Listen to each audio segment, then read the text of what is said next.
Jetzt ist es offiziell, du bist endlich gekommen aus der Gefriedruchen.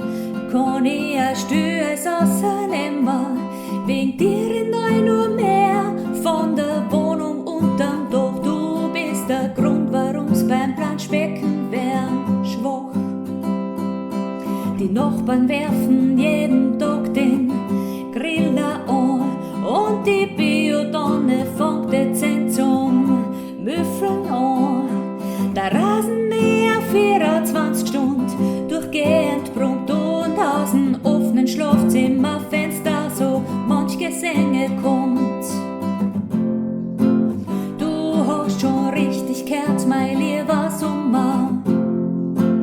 Ich hoffe, du gehst mir her nicht schnell um, weil es ist doch alles viel schöner, wenn du bei mir bist. Gib dich nicht her, gib dich nicht zurück, gib dir keine Frist. Schneller als ein Feuer braten sie Sandalen aus, ohne Tennissocken drin gangert der Sepp nicht außer Haus.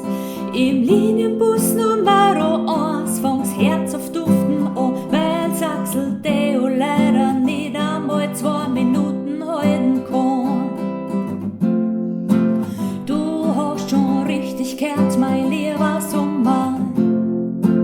Ich hoffe, du gehst mir heuer nicht schnell um, weil es ist doch alles viel schöner, wenn du bei mir bist. Gib dich nicht her, gib dich nicht zurück, gib dir keine Frist.